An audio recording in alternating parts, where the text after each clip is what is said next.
at least the top 20 of them for this record field of 35 cars coming to the grid, 36 as we start at the weekend. The green flag is in the air, the 45-minute start as they cross the stripe, which they do right now, and we're underway, and straight away that is Bashura in the wall and Wagner. This is a huge one right at the start. There's half the field, 3/4 of the field have gone into each other. Full course caution will have to come out. It may be a red flag here. And I think only Nate Cicero got away from that. It was Gresham Wagner from the outside of the front row and Alex Bashura from the inside of row 2 who got together and slewed up the track. Ren Messinger, I think, has got through, but there's a huge conflagration. Must be nearly a dozen cars that are in trouble at the start of the grid. Not what we wanted to see. We'll pick out some of the numbers, but it's at least half the field here as the AMR safety crew are on the scene already. They were getting up to speed, not up to speed at that point.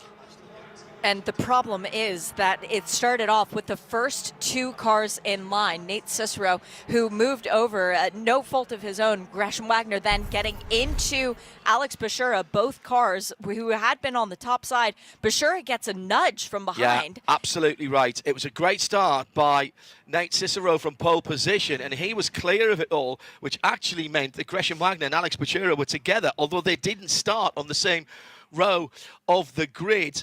Yeah, it was a little touch from the inside of the, was that Ren Messinger who just touched? I think it might have been Elio Meza getting into the back of Alex Bashura. Yeah, absolutely spot on. Oh, using a very interesting look from our pit box that our NBC Sports colleagues will be using for the Rolex. There's the touch on down on the bottom side. That is Elio. And it is Elio in the purple car. And that started the chain reaction. We have not yet gone to a red flag, but we will be going to a red flag situation because the AMR safety crew is blocking the track entirely. Come down the pit lane. They could come down the pit lane. Yep, they that's could. That's the only thing. Cars that are still there include Tyler Gonzalez. I believe that's Sally Mott down there. I saw Cody Powell's car as well. Farhan Siddiqui is there. Jeremy Fletcher involved in the backup car for MMR already this weekend. It's quite a few cars, and there's a lot of debris actually scattered in the grass as well. Carbon shards everywhere. It's easier to tell you who got through than who didn't in the run down to turn 1. And Nate Cicero absolutely got through that. He was ahead of it all as it came through. And I think the car that started it all is in second. Yes, it is, with that little nudge. I mean, look, we're not apportioning any blame here. We're just trying to find out reasons. Yes. The good news is I can see an awful lot of drivers milling about. Parker DeLong is getting out of the car on his own. Gresham Wagner is, his car is there. I do not know if he is still in that car. I know his mom and dad are here. His mom's always listening to us. Justin Adekona says damage to the front end of his car. Farhan Siddiqui is out of the number 95 machine. We've got Frankie Barroso also involved. His car, number 76, is still stationary at that part of the circuit. And we've also got Glenn McGee stopped further up as well. It's a lot of cars as they are coming through the pit lane. Yeah, I think that's intensely sensible. I think I saw Sally Mott just pulling away and going round turn 1. So she will have the opportunity to get back onto the back of here. Gresham is talking to the safety workers who are by the left-hand side, the driver's door. Huge amount of Mazda bodywork there. Also, with a really torn-up car on the high side, the red and white car. Yeah, Sally has damage to the nose of her car. She did. I saw her come to a stop almost in a pit box and then was getting looked at before resuming. Let me tell you then, as they came across the line in the pit lane, Nate Cicero from pole position leads, from Elio Meza in second, Bailey Cruz in third, Jared Thomas, Ren Messinger, Bobby Gossett's come through the field and picked his way through the carnage. Ethan Tyler, Grant West, Todd Burris, Nathan Nicholson, Bryce Cornier, Julian DaCosta, Jagger Jones in 13th, Ethan Goulart in 14th, Noah Harmon in 15th, 16th Ashland Speed and Sally McNulty. Add on to that the car that is still running of Sally Mott, which is the number 15 car. She may need to come into the pits for a little bit of remedial action, and indeed one or two people doing that now, including the number 28 pitting right across from us, that being Chris Haldeman for AAG Racing. But we are under yellow, and the cars continue to circulate behind the Mazda MX-5 safety car. So if I didn't mention your favourite driver there, that means that probably they were involved in the wreck. In the pit lane, the Jeremy Fletcher number 22, the black car, that's getting new tyres on the front end.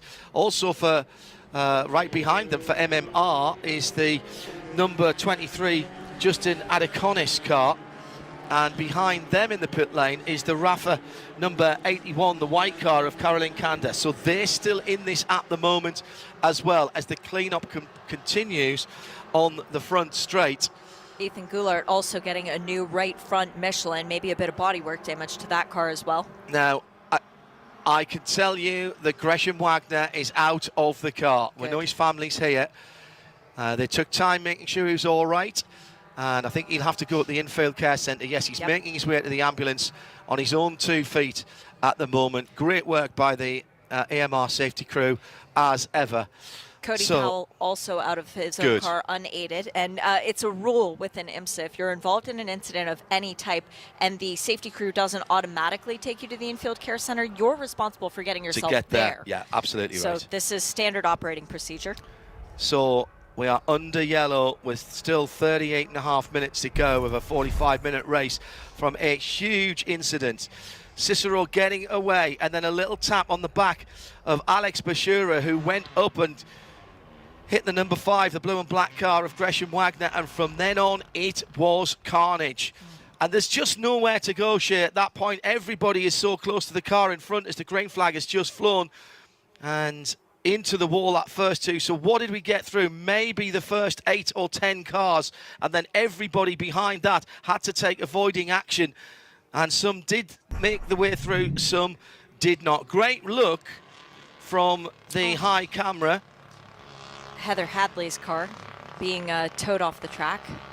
That's sad to see. Heather was the best finishing woman in yesterday's race. Yeah, great look at that from the high camera on top of the grandstand here. That is the famous rooftop Ray. Ray, happy birthday, mate. Happy birthday. Yeah, Ray is a legend in his own lifetime. Has for many years provided us with the overnight coverage on the main race here, the 24 hours Rolex 24 Hours of Daytona. He is celebrating his birthday today. He gave me $50 not to say how old he was, so we won't. Fine. Well, I'll see you on the grid tomorrow, Ray, for our annual photo. I'm only kidding. Age is only a number, and he is one of the great stars of all that we have here. Our camera operators, who are all motor racing enthusiasts, absolutely brilliant, best in the biz. And also we should say thank you as well to our replay team up at Concord, North Carolina. I say with great affection our tape apes, and of course the whole production team, who are just doing stellar work throughout the season again. Great season last year as well for Whelen Mazda MX-5 Cup. Bad news for fans of Justin Adeconis. He is out of his car. It is in the pit lane. That must be front-end damage that they could not repair in order to get him back out into this race. The safety crew's continuing to work diligently down at turn 1. And while we have an opportunity, let's say thank you to all of our safety crews and our marshals.